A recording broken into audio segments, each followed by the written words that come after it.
All right.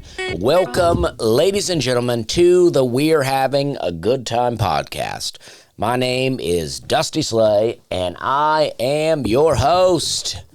I'm doing this podcast on a Monday morning. I have 3 podcasts that I'm doing today. I'm doing my own. Then I'll be doing Greg Warren's podcast, The Consumers.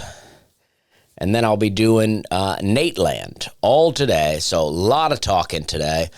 I typically don't record on Monday, but tomorrow I'm headed off to Gulf Shores for a week with my family. So that's very exciting.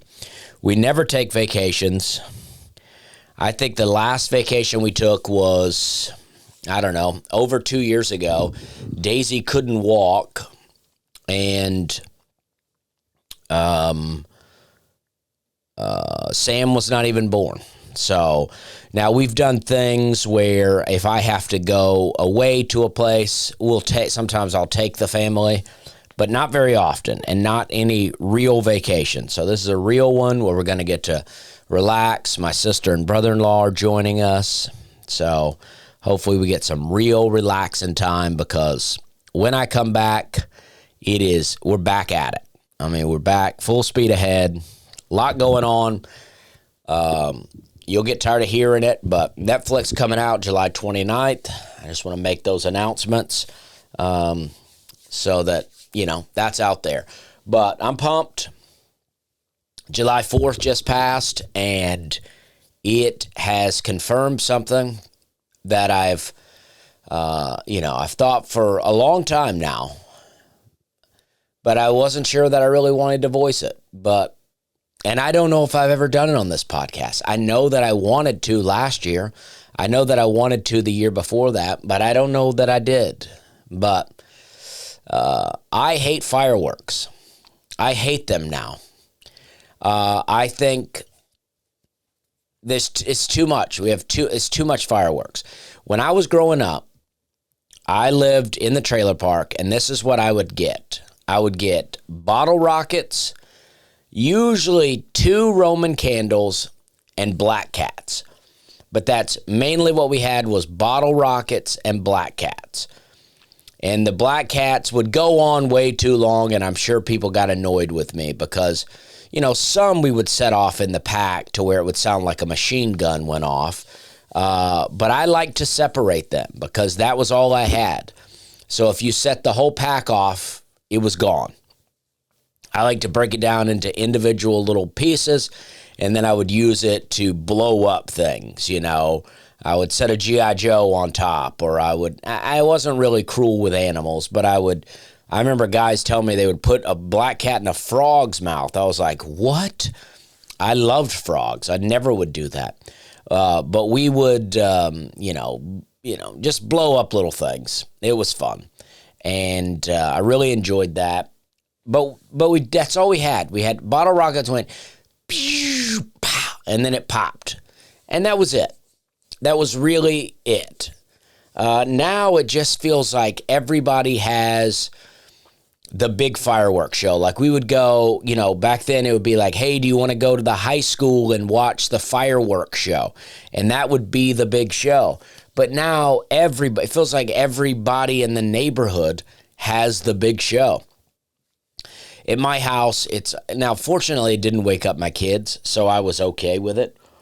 But I remember hearing people say that someone has PTSD and that the fireworks could trigger them, and I thought, well, that's ridiculous. But then as I was laying here on the 4th, I thought, as the fireworks went well on into the night, I'm like, I don't have any idea what war is like, and I don't know what PTSD is like. But I was like, it sounds like a war is going on outside. I live in a neighborhood, and there was fireworks from every direction. And I do like watching a fireworks show. A fireworks display is really fun, but I just think it's out of control. I don't want them to be illegal. I don't want people to not be able to do them. But I just, and especially when they'll also have fireworks on the 3rd and you'll also have them on the 5th, it's like, give it a rest, guys. Give it a rest. Especially when I read something one time where it was like the founding fathers, for the celebration of the 4th, they wanted people to fire off guns and shoot them. But I'm like, at that time there were way less people, way less neighborhoods, way less. And I'm not telling anybody not to do it. I'm just complaining about it because I was like, this is wild. And I don't, as you know, I'm not a huge fan of dogs, so I don't really care. But I did read a meme. I lost the meme, but it was like it showed like this little yapping dog, and it was like suddenly the little yapping dog doesn't like loud noises, and I think that's funny. But I'm just not into it, and I also feel like we're like celebrating freedom when everything's like too expensive to live. Like, I don't know. It's wild. It's wild. I'm not trying to complain about the country. As always, I love living in America. I love the country. But man, it's like everywhere you turn, it's like there's new cost and you're being fined for this and that. Like I got a letter in the mail where I'm being charged $30 because I used some road somewhere in Colorado in a rental car, and apparently that road cost me $30. And I had no idea. I didn't even know I was on the road. But they're just sending that in the mail going, hey, you use this road that we're telling you that you built with your tax money, but because you use that cost you more money. I do support the express lane in cities because I think if you live in some high traffic city, it's nice to have a lane where they go, hey, if you pay a little extra, you can use this lane. So I do support it, but I just think things are not often clearly marked, so you don't know what you're doing, and then you just get a fine in the mail, like toll bridges. I hate toll bridges. There's one that's going from Louisville into Indianapolis or into Indiana, and I don't know which way. I think they took the toll down one way, but you still hit it the other way. And originally they said that the toll bridge was to help pay for the bridge, or the toll was to help pay for the bridge. So I kept getting all these fines. Anytime I go that way, I get all these fines. And then, the annoying thing is they don't have a toll booth. It's like, at least give me the option.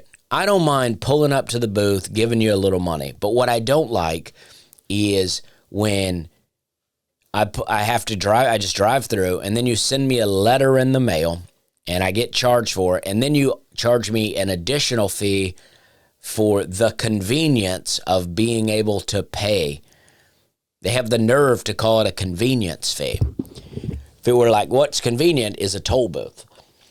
But they said it was to pay for the bridge. And so I got on the phone one time and I was talking to this lady and I go, well, how close are we to paying off the bridge? And she didn't know. This lady doesn't know any of the answers, but she was trying to humor me.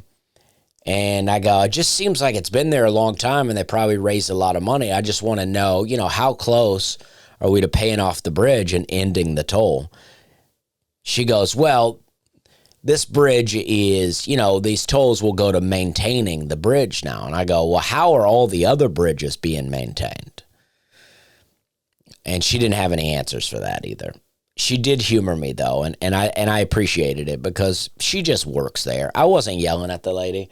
I was just asking questions. But yeah, we just get charged for everything, every time you turn around, everywhere you go. Every time I go to the grocery store, it feels like every time I go, like we'll be like, let's just pop in and get a couple of things. It's $100. We don't do these huge shopping trips but it's just like, it feels like every time you pop in, $100. And I'm just like, jeez. And, but we're out here shooting fireworks for freedom. And, I just think we need, if we all, reined it in and been like, how do we get some of our freedom back? I just see all these memes about it, but it feels like, I don't know. I just hate taxes. I hate taxes so much. I hate all of them. I hate taxes and fees, and they're just hitting them with us everywhere you turn around. It's unbelievable. That's why I'm always talking about not trying to nickel and dime people at comedy shows, because I don't want to do that. I have merch available, and I try to make sure my merch is cool and comfortable. That way people will want to buy it because they're cool things. But I don't push it. I'm not out here trying to push it because I don't. I've seen comics in the past, not any at a huge professional level, but I've seen, well, some, that just really they just milk it. They really on stage, they really want to press you into buying stuff. I'm not into that. I used to have a great merch pitch when I was featuring on the road, and even as I started to headline, I had a good merch pitch, but eventually I stopped doing the merch pitch. But the pitch was just really jokes, and that's why I like to do it. But I was selling my own merch, so I wanted people to know that I was going to be out there. I didn't want to be standing by myself over there. Yeah, nickel and diamond people, it's insane. I appreciate you listening to my little fireworks rant there. It didn't wake up my kids, so it was okay. But man, I just can't believe how big everybody's fireworks display is. It's like all around me in the neighborhood, it was like explosions. And at least it was a Friday night this time too. And I'm not trying to be a prude about the whole thing. I think there's some people that relate with me on this. I hope there is. But I know people love fireworks because of the amount of explosions going on out here. But it's just every year. My one neighbor got mad at my other neighbor he's like, my whole car is covered with like this dust because of your fireworks show.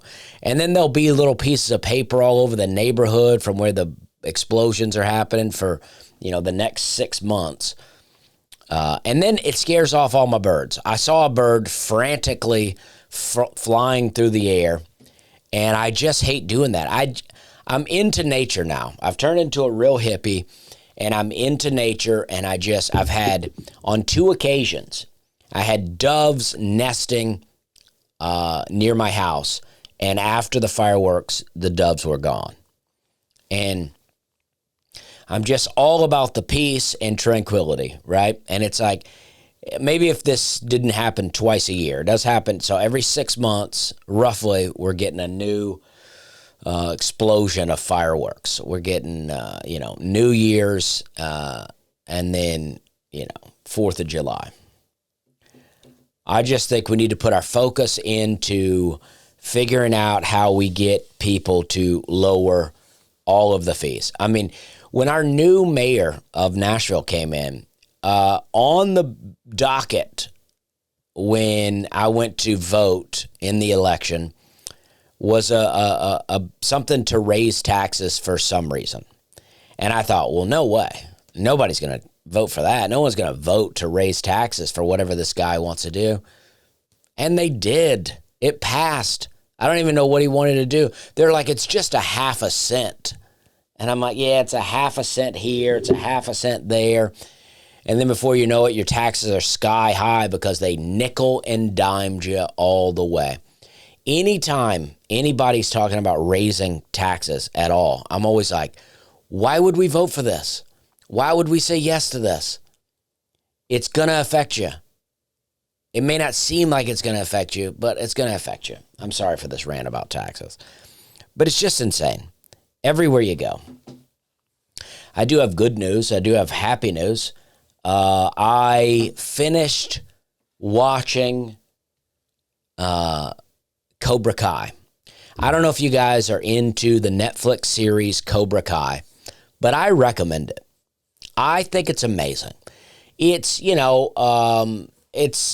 like, it seems like it's for kids, but there's a lot of foul language in it. So it's not really for kids, depending on how old they are. But I don't feel like it's too bad. I mean, I don't know. I guess it can be pretty bad at times. It doesn't bother me. I'm just giving a warning for people that have kids. I think the show's awesome. I remember the Karate Kids well. 3, I don't remember that well. And I remember the next Karate Kid with Hilary Swank, I think it was, which didn't really get mentioned in the show, I don't think. But they do a really good job of flashing back to all of those movies in the Cobra Kai series. And I'll just tell you a little bit. I mean, I was into it when YouTube was trying to use Cobra Kai to promote YouTube Red. And it opens with Johnny Lawrence, who was the bad guy in the first Karate Kid movie. It opens with him, and you see that his life since that time has gone down the drain. His life's just been a total wreck. And then he sees a kid getting picked on in front of, some store, and he beats the other kids up. And it like fuels him. And he's like fired up now. And so he restarts his old dojo, Cobra Kai. And then you also see Daniel LaRusso, who was the Karate Kid, Ralph Macchio. You see that his life has taken off. His life is unbelievable. He has a car dealership that he owns, a high-profile car dealership. He's very wealthy. And you see that throughout the show, that he's wealthy and Johnny is struggling.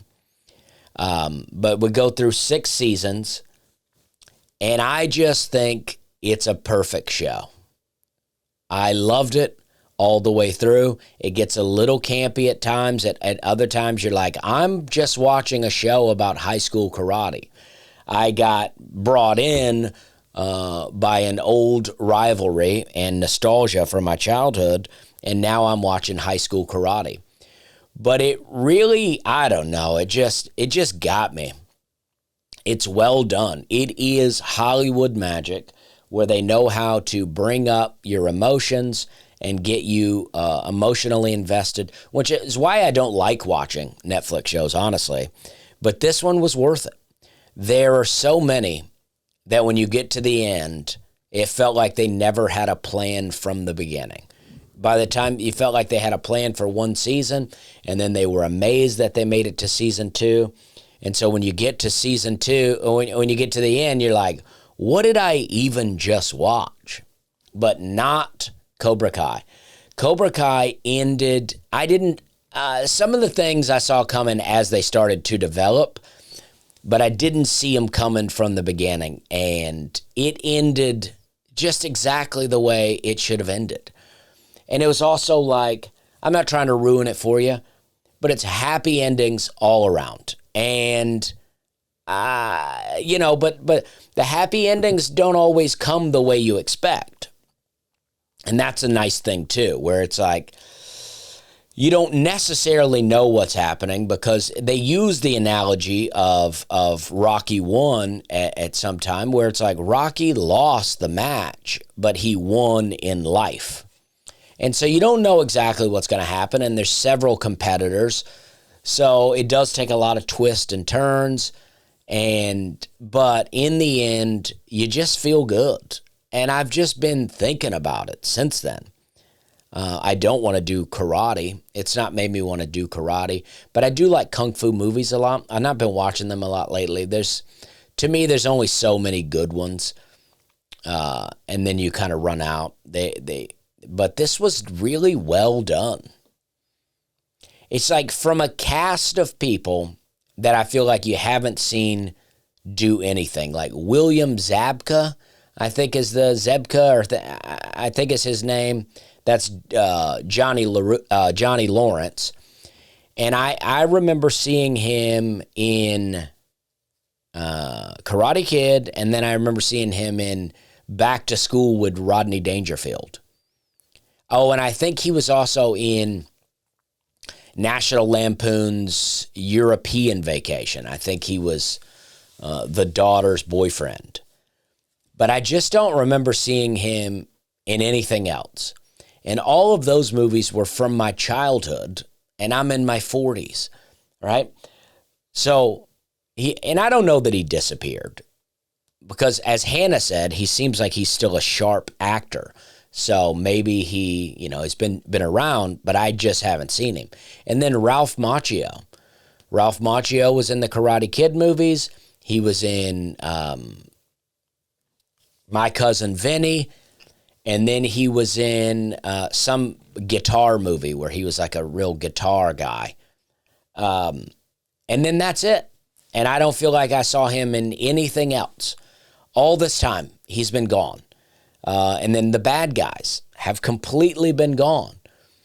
But they come back like they didn't go anywhere. And I just love it. I love it. I'm so fired up about it. I want to become friends with those guys. I don't think it's going to happen. But of all the things that I criticize of TV shows and music, this was great. It felt good. It was, I don't know. It's just like, this is what I want TV to be. There were a couple of things in the last episode or towards the last season that I didn't like. I mean, Elizabeth, I forget, maybe Berkeley is her last name. She was from Saved by the Bell. Jessie from Saved by the Bell. She came back in the final season, came back. She didn't come back. She wasn't in any of the movies, but she made an appearance, which was fun to see her. I always liked her, and I feel like she got done wrong. I feel like they exploited her. She was in Saved by the Bell. All these little horny kids grew up watching Saved by the Bell, and then they were like, oh, if you did choke, and I don't know if this is what happened, but it feels like it is. It goes, hey, all those little kids that grew up watching you throughout high school, they'd love to see you naked now. And you know what? We did want to. I'm not speaking for everyone, speaking for myself. At that time, I was very excited about it. But I think it ruined her. But at the same time, what did anybody do from Saved by the Bell? I mean, Tiffany Amber Thiessen had a little bit of a career. AC Slater is the most successful, but I don't even know what he's doing. And then Dustin Diamond took a real dark turn and has passed. Lark Voorhees, I think is her name. I saw her in the movie How High with Method Man and Redman, and I liked her in that, but that was about the only thing I saw her in. Apparently she's had some medical issues. Yeah, and then Zach, I don't know. I think he went on to do some things, but watching Saved by the Bell when I was a kid, I would have thought that Zach Morris would have gone on to be the world's most famous actor. So it's exciting to see Jessie pop up. But her character gave another character like a tarot card reading. And I was like, we don't need that in here. We don't need a tarot card reading. And then there was another scene where Johnny goes to visit a preacher. And I felt like, and the preacher was one of the old Cobra Kai guys, and I don't know. I didn't care for his advice. Johnny was seeking guidance because his girlfriend was pregnant, and he was going to the preacher basically to see if he should get married, or he was worried that God was going to punish him for not being married. And maybe punish is the wrong word, but I just was like, why don't you just advise him to get married? That's where I was at. Just say, hey, just do it. Just get married. That was all. But those were, and I'm sure this was just season 6 that I just watched. And I watched the others years ago. I can't remember the last time I even watched this show. So I'm sure there were other things along the way. But for the most part, I liked it. I thought it was a hot show. Anytime they pull out tarot cards, I'm like, I'm out, guys. I'm out. I watched a band play one time, and I really liked them, and I wanted to support them. It was a duo, and I wanted to watch them. This was in Opelika. I was at a cigar shop, and they were playing. And I wanted to support them because I really enjoyed the music they played. And I went to the cigar shop to have a cigar and talk to my friends. And they were playing on the patio, and that's where I was smoking. And when I walked out there, everybody seemed to be listening to the music. But that's not why I was there. So I talked to my friends, but I enjoyed the music in the background. And so when I was done, I wanted to support them. So I bought a poster from them. And I was like, this is a cool looking poster, isn't it? Buddy was like, yeah, it's like a tarot card. And I go, it is like a tarot card. So I had to throw it away. I did still support them by paying them money, but I did throw it in the trash can, which is too bad. But yeah, Cobra Kai is a really fun show. I'm into it. I recommend it. And I don't think there were any fireworks in the whole show, which is exciting. All right, I got a couple. Here's a couple of things. I watched an episode. Now, one of my favorite shows of all time is a reality show called Restaurant Impossible. I love this show. Robert Irvine. I don't know if you guys have watched it, but that show has been going for years. My old roommate, Danny, back when I lived in Charleston, South Carolina, and I've been gone from Charleston for 11 years now, and the show is still going. But back when I was in Charleston, my roommate, Danny, got me into Restaurant Impossible. It's a great show. The more I've gotten into entertainment, the more I've done shows here and there, especially game shows that I've done. Because I did Hollywood Squares most recently, but I also did Nashville Squares. I did After Midnight, and I did, there was another one called Nice Ones that I did. Nobody saw that. But I did these shows, and you start to see some of the inner workings and how things are manufactured. So when I watch Restaurant Impossible now, I can go, well, that's fake. They've ramped that up for effect, but I still love the show.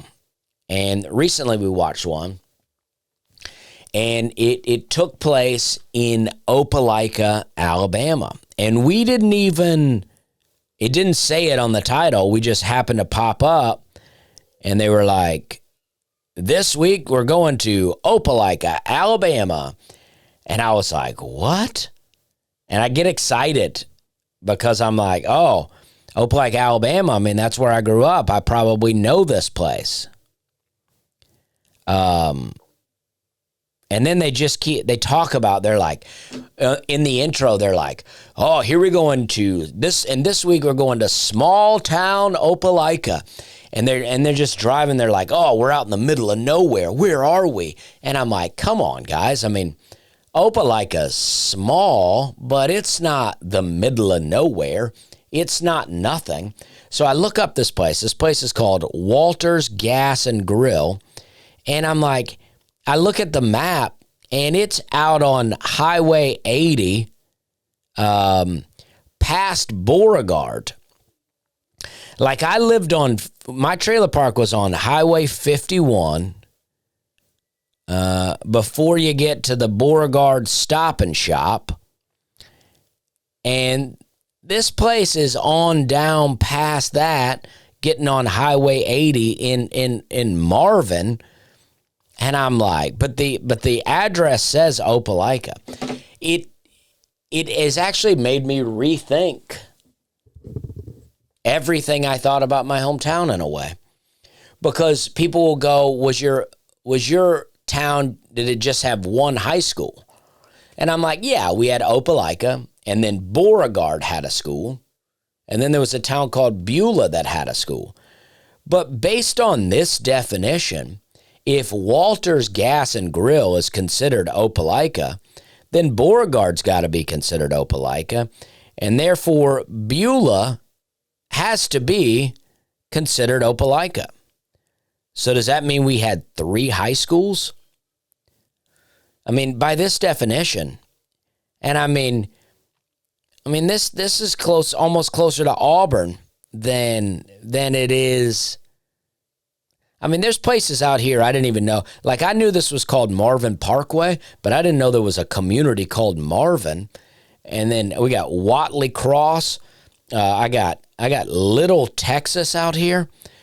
I didn't even know these places existed. And this is where I grew up. And it's like, so they just milking Opelika like this for some kind of effect, to be like, oh, we're out here in the middle of nowhere. And I'm like, you didn't even show downtown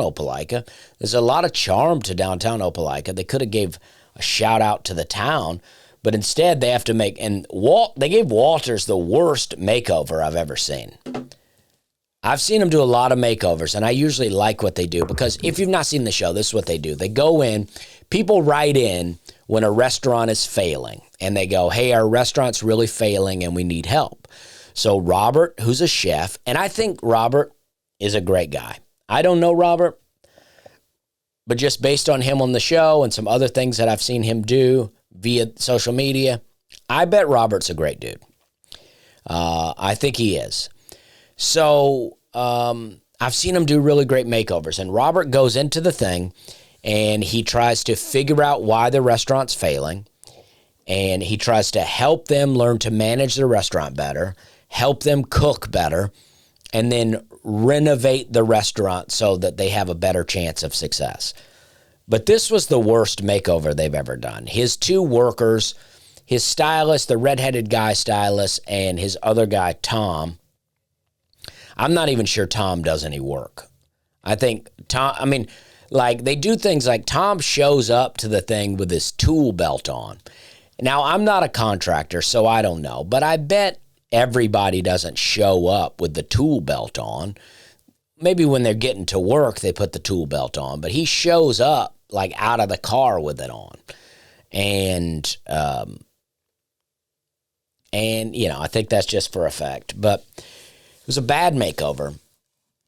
And I feel like he also gave them what he always does is he tastes their food and says how disgusting everything is. Sometimes he'll say, this is pretty good, but he didn't like any of the stuff at Walter's Gas and Grill. And then he'll cook a couple of dishes for them, show them how easy it is, and then show them what the food cost is and what they can charge for it. And I just feel like Robert's a little out of touch. Me and Hannah talked about it. We think his palate's a little refined because he's going to these small towns.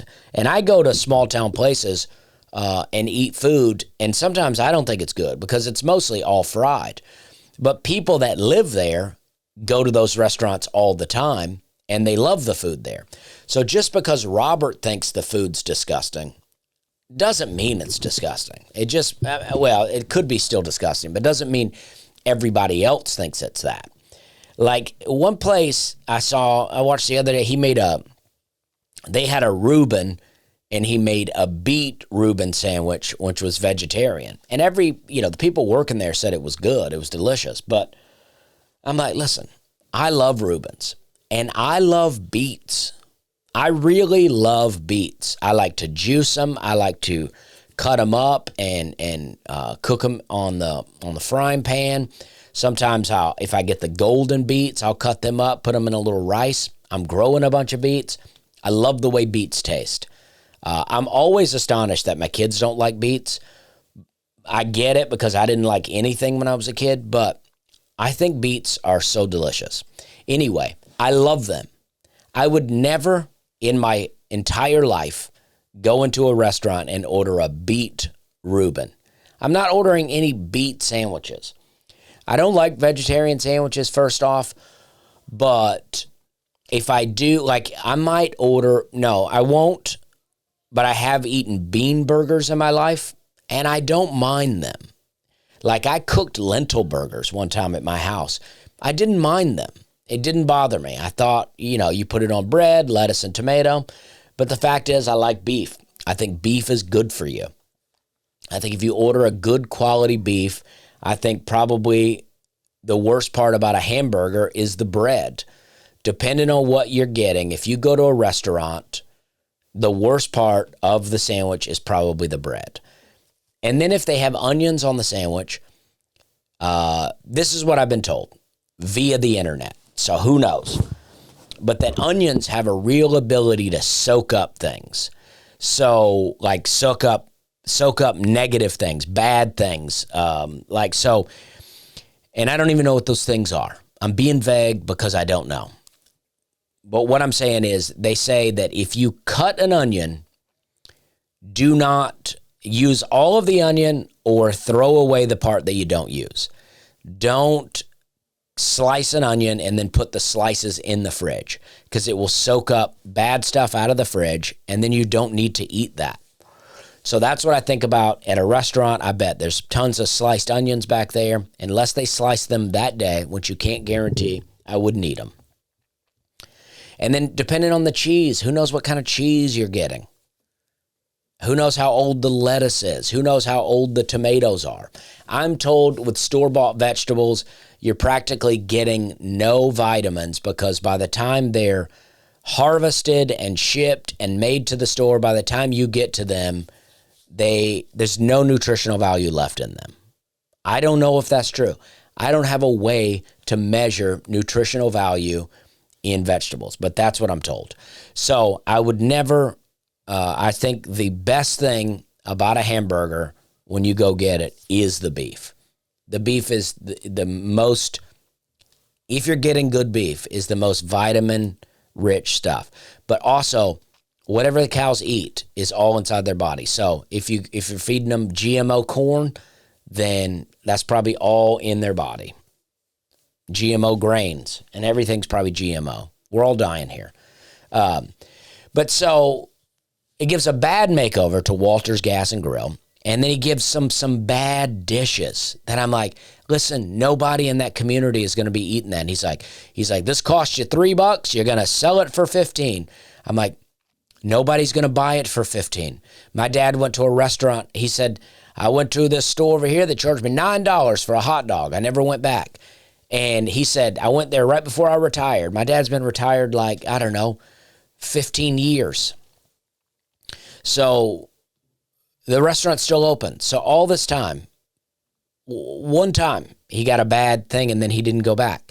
And that's what will happen. So I just think Robert Irvine needs, somebody like me to go in there with him when he's eating this food. And that way when he goes, this is disgusting, he can give it to me. I can try it. I can go, listen. This is not good. It's not good to you, but this is tasty enough for people to eat. This is tasty enough for people to dip into a sauce and enjoy the way this tastes. He needs me in there to do that. That's what I think. That's how you're going to enhance the show. Have Dusty, the special taste tester, but I won't eat any of the pork stuff. And I won't eat a lot of weird gravies. And then I felt like they gave Walters a bad makeover. It just, I don't know. It was a gas station and they all seemed so LA in there. They were like, what is this? A restaurant and a gas station? I've never seen anything like this. I'm like, guys, we're just utilizing space. Okay. They had the space here. So they put, Robert Irvine would lose his mind at some of the restaurants that I go to and enjoy. I mean, in my hometown, I have a couple of hometowns, Opelika and Pennon. And in Pennon, there was the gas station, Larry Edge's Grocery. And Larry Edge had a block, a slab of bologna just sitting out. And you go in and get a bologna sandwich, and he would just pull out a knife, wipe it off, and slice you some bologna and put it on a sandwich. Especially when I see Robert being like, this is a DHEC violation or whatever, I'm like, dude, you have no idea what's going on out here. Some of them we're okay with. Others we're not okay with. But he goes, why don't you have a host in here? Who's sitting the tables? I'm like, there's 10 tables in this restaurant. There's no need for a host. He goes, why are your servers making salads? I'm like, I worked at a legit restaurant, and I made salads all the time. We had a salad guy, but I often had to make my own salads. I just feel like he's a little out of touch. The restaurants he's been dealing with are a little fine dining, and I think he needs to get a grip. That's what I think. But 2 shows I want to recommend: Cobra Kai, Restaurant Impossible. Also, other cooking shows that I enjoy, just while we're at it, Chopped is really good. You got to go old with some of these shows. I feel like they started to get, they started to get real PC with it and whatever, and trying to throw unnecessary themes in there all the time. But Chopped, How to Beat Bobby Flay is a good one. And then there was I like Guys Grocery Games. Diners, drive-ins, and diners, dives, and drive-ins. The Triple D. I like that show. Guys Grocery Games is a fun show. Guys Grocery Games is probably my least favorite of the ones I'm listing, but I'll still watch it. And then what is the other? There's one, Bobby Flay. He has this trio of people. It's a little bit of a lame intro, but it is pretty fun. Where he has, I don't know, he has three people compete against one person as chefs, and it's really good. I love cooking shows. But you know what I did? I've been on a little health journey. I did a fast. So I did a 2.5 day fast. Actually, I went to my friend Connor Larson, got married, and I went to his wedding, and I ate food at his wedding. And I would say we left about 8:30. I would say I stopped eating at about 8 p.m. on a Thursday. And then on Friday, I didn't eat at all. I just did water, and I did one green tea, and it was a non-caffeinated tea. And then on Saturday, the next day, I did no eating, just water and one green tea, uncaffeinated. And then I had juice about 8:30 Sunday morning. So that's about a 2.5 day fast. That's the longest I've ever done, but I've also done that fast 3 times in my life. Typically, I'll just do a 1 day fast. I'll stop eating at some point in the night and then eat the next day around that same time. But this is the longest I've done, and I felt like it was very good, very productive. I'm just trying to feel better. Sometimes I feel like I just eat too much, and I just think my digestive system needs a break. And that's what I did, and it felt really good. I recommend it. I can't, give medical advice, and for sure wouldn't give medical advice because often feels like my digestive system is a wreck. And I try all sorts of things, and sometimes I feel, for a long extended period of time, I'll feel so on track that I'll be like, well, yeah, I got it now. I've got it wrapped up. I'm ready to tell people what I'm doing so that they can feel better too. And then, I'll really backtrack and I'll really go to a bad place.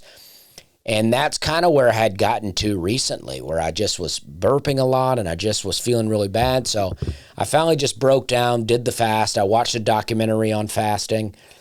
And the documentary I watched, these guys did a 40-day fast. They did 20 days of just water and then 20 days of juice. Now, I've done a longer juice fast. I think I've done a 7-day juice fast before. But I didn't really see any results with that. I wasn't very happy with that. But I do think it's still good, though. I think it's good just to give your body a rest. So I did a 2.5 day water fast, and then I did yesterday. I did mostly fruit until the night, and then I made kind of a bone broth. I made myself a pho, I guess is how you pronounce it. I like to pronounce it pho. I feel like pho is better. It sounds better than saying pho. But apparently it's pronounced pho. But like a broth with rice noodles and a little bit of meat and peppers. And I made my own. I made my own homemade pho with some beef broth I had here. It was not as good as you would get from a good place like that, but it was very good. It was still very tasty, and we enjoyed it. I like getting into that stuff. That's why I like having a garden. I like, growing my own herbs because I put rosemary, oregano, thyme, basil, mint, spearmint,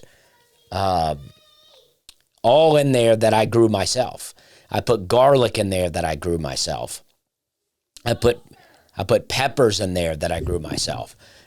So it's nice to have all these things that you grow. Oh, kale. I put kale in there that I grew myself.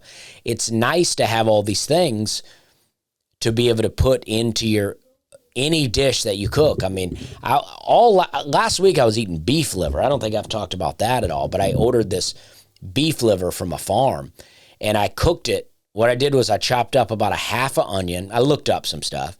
Half an onion, garlic, and then all those, well, not all the same herbs, oregano, thyme, and rosemary. I put in the dish as I cooked it with a little butter, and I loved it. I ate quite a bit of beef liver last week. I loved it. I had blood results done, or blood work done once before, and it said, that I had a little bit of elevated levels of liver, and I looked up some things on things to do to help your liver, and one of the things they say is beef liver, eating beef liver. So, or chicken liver too, I think will work. But I like beef liver a lot more than I like chicken liver. I find the beef liver to be close to like a steak, and I ate quite a bit of that last week, and I loved it. And overall, after the fast, I do feel very good. The first day of the fast, I honestly was not even hungry. So I wasn't sure how long I was going to go. When I got to day 2, I was a little hungry, but I was like, it's still not bad. I still don't feel so hungry. So I just kept it going. By day 3, I really was getting hungry. But I think by day 3, I was like, well, I know that I'm going to eat today. So I started to, like, my kids were eating these graham crackers, and I could smell the graham crackers from across the room. And I love fasting. The Bible tells us to fast. I know some people have medical things and they can't fast. And if you're pregnant, breastfeeding, they say don't do it. But I love fasting. I don't do it enough. It is hard, but I love it. I think it has real medical benefits. It has real spiritual benefits. Back in the day, even when I was a drinker, I would fast, and but I was single and no kids, and I would fast, and I've quit smoking cigarettes at times through a fast. Just one day of fasting and no cigarettes, and I quit smoking. I came off Prilosec from fasting.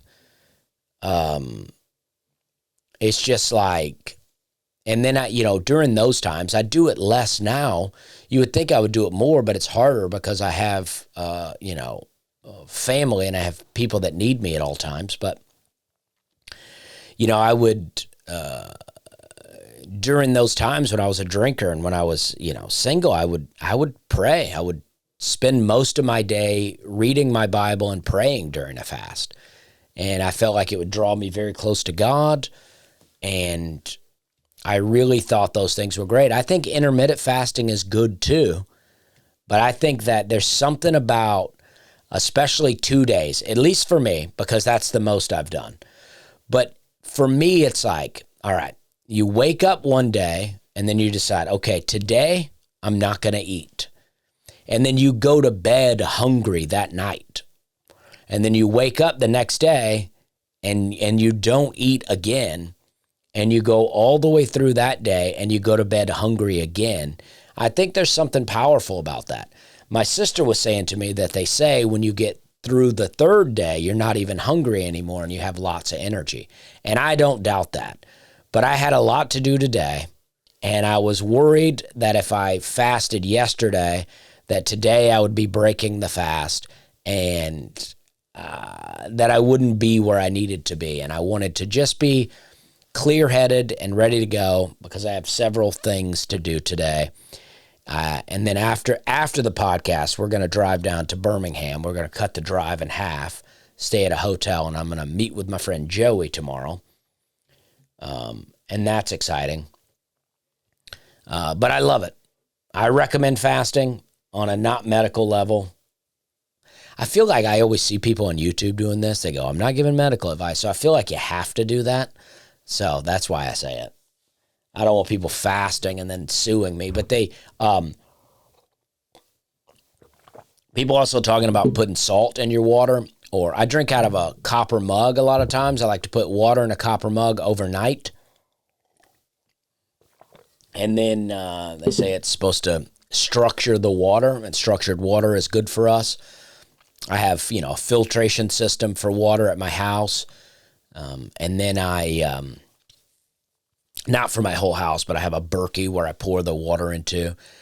And then I'll put salt in my water, not in the copper mug overnight, but I'll put a little salt in there. Not table salt, but different kinds of sea salts.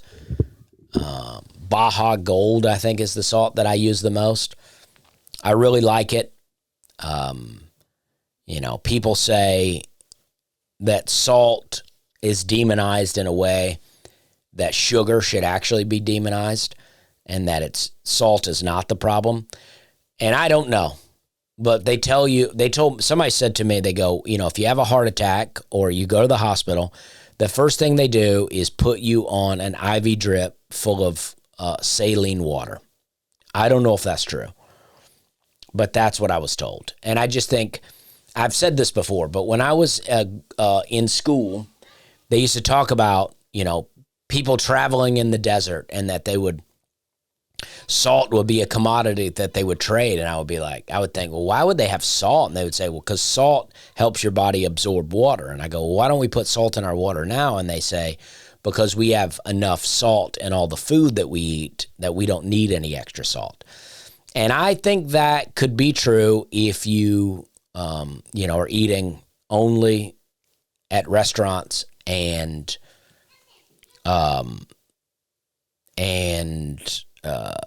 processed foods. But I don't know. If you're just eating fresh foods, I don't know if there's a lot of salt in there. And I don't know. I don't know anything. But I'm just telling you what I process in my mind after, watching a lot of videos. I barely am on TikTok these days because I'm also almost at a month of no cigars and no weed. So I'm about as clear-headed as I'm going to get, I think. Even though I have taken a lot of vitamins today, which is probably too much. Sometimes I take too many of my vitamins all at once. I don't feel like it does me well. Anyway, so this is another thing that I want to talk about. I've talked about Tammy's in McMinnville a lot of times. Tammy's restaurant in McMinnville. I've talked about it numerous times. I love Tammy's. I think their food is good. I think it's, a greasy spoon type of place where they have burgers and hot dogs and things like that. But I do like their burgers, and I think it's a good spot. I think it's one of those spots where it's like, it is what it is, right? They're not claiming to be anything else. And I've talked about for a long time how they had horrible signs out front, how their signs were no good and they need better signs. And I don't know if word got back to Tammy's or not. But Tammy's got new signs. But I gotta say, the signs are not good. The new ones are not good. And I hope that people from Tammy's aren't listening, and that maybe it's just somebody that eats at Tammy's that knows Tammy's. But these signs are not good. They've gone from kind of disgusting signs that say 100% Chuck, which I just think sounds gross. They've gone from that till nearly non-readable signs. I don't know. Is it called illegible? You almost can't read it. Tammy's it's a black sign now with the red lettering. And if you get up close to it, it looks pretty good. If you get up close to it, it looks good. But from the road, you can't see it. And then they have weird fonts on the other two little signs, and you can't read them from the road. It's like I think they went in the wrong direction. They went from because when I first saw Tammy's, I didn't realize Tammy's was a restaurant because of this 100% Chuck sign. I thought they just sold beef. So I went in there just to buy some beef. And they were like, no, we don't just sell it like that. I mean, we sell hamburgers and stuff. And I go, oh, okay. But now you can't even read what it is. I don't know if any listener is a friend of Tammy's or what, and would like to send me an email, I want to know if Tammy's would be open to having someone help design them a new sign and maybe pay for it. I could fundraise. I don't know how much a sign costs, so I don't want to say I'll pay for it. But maybe I could fundraise and raise a little money to buy Tammy's a new sign. I'll pitch in.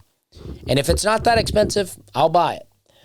But we could find a designer to design Tammy's a really good sign, because there's already this gym next to Tammy's that came in. They renovated this gym, and then they put a fence up, and I'm sure Tammy's was using their parking lot before, and I don't blame the gym, because the gym's just claiming their property. I'm all about property ownership and claiming the right to your land. We put out a video of me marking the property between my house and my neighbor's house one time, and it went viral, and people trash me all the time because of that video, because I'm marking the property. I am all about private property. I am all about it. I don't think there is anything better for our society than for us to own our own property and to be able to do whatever we want on our property. The government should not be charging us property tax, not to go back to this, should not be charging us property tax. Property tax is a crime. It should be illegal. And anybody that justifies it needs a lesson in private property ownership.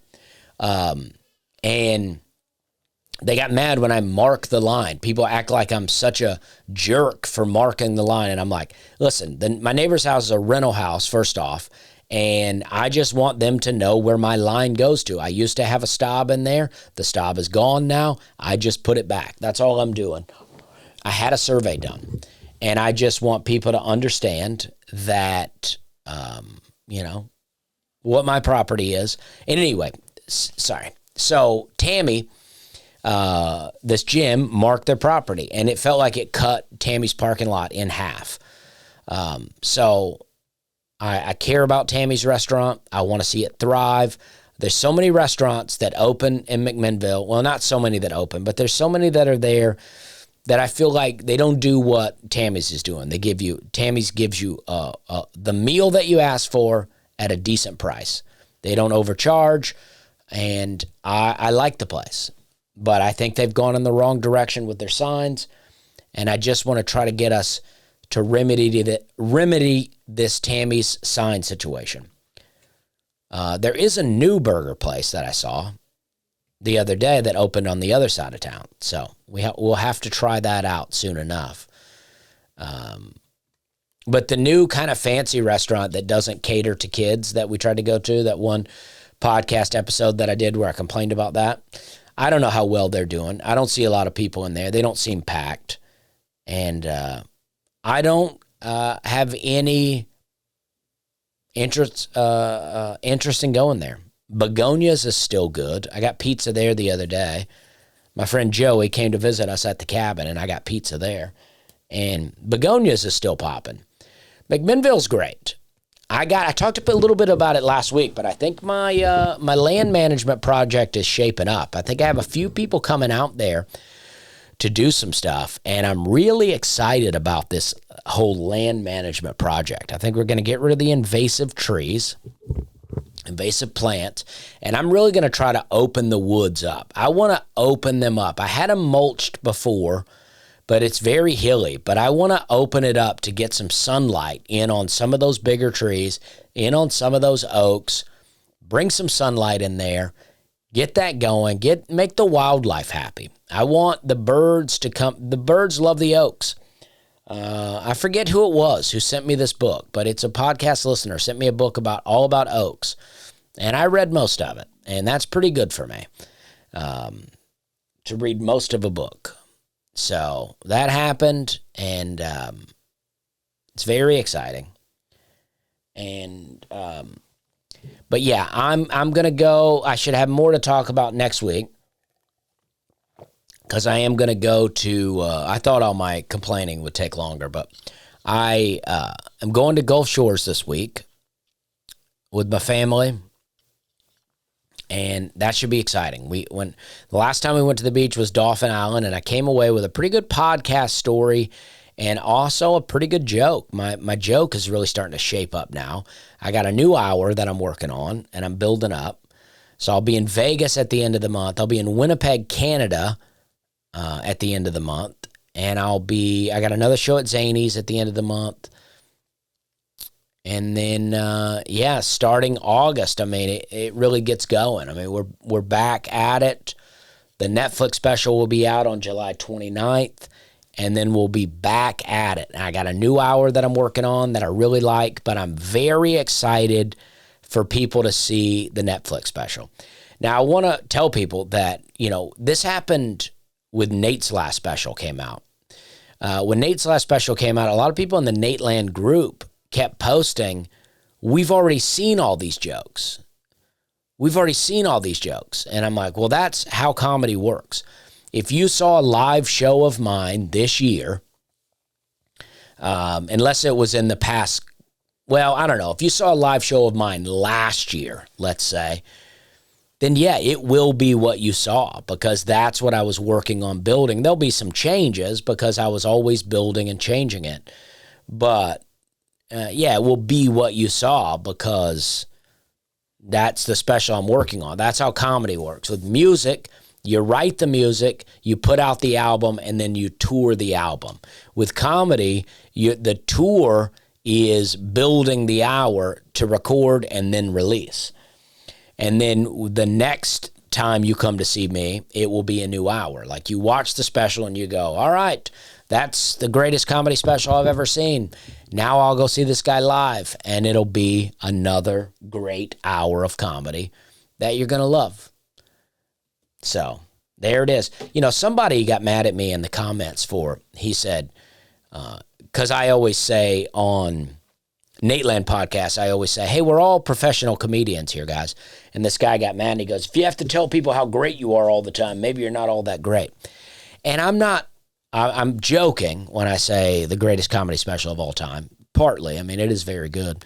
But I'm also like, what I'm saying on the podcast is because it's called the Nateland podcast, often people listen and they see Nate and then they see these other guys.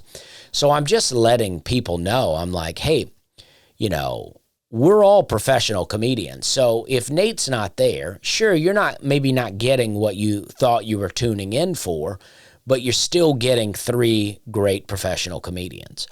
So that's all I'm saying.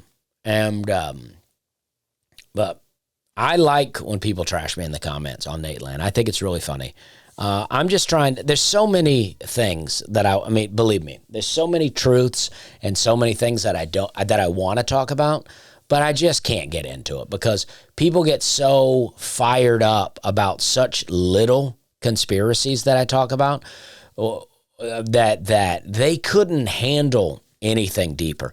And some of these things they're not theories, at least. They may be conspiracies, but they're not theories. But some of them, it's just like, are you paying attention or are you not paying attention? I mean, it's like, I during COVID, I used to go on and on about COVID. And I still don't stop talking about it because